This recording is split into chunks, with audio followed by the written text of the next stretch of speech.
Tu aimeras le Seigneur ton Dieu de tout ton cœur, de toute ton âme et de tout ton esprit. C'est le premier commandement. Et voici le second qui lui est semblable. Tu aimeras ton prochain comme toi-même.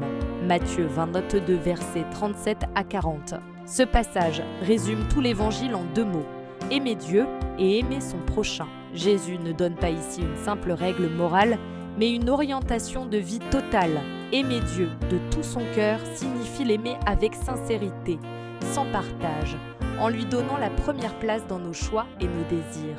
Aimer de toute son âme, c'est lui offrir notre vie, nos aspirations profondes, notre être tout entier. Et aimer de tout son esprit, c'est chercher à le connaître, à le comprendre, à unir notre pensée à la sienne.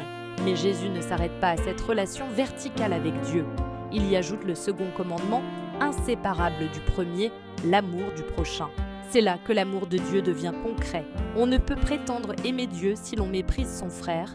Aimer le prochain, c'est reconnaître en lui une image de Dieu, même lorsqu'elle est voilée par la faiblesse ou la différence. Ces 2 commandements forment donc une unité. L'un nourrit l'autre. Plus on aime Dieu, plus on reçoit la force d'aimer les autres. Et plus on aime les autres, plus on découvre le visage de Dieu dans le monde. Dans un monde souvent divisé, Jésus nous ramène à l'essentiel.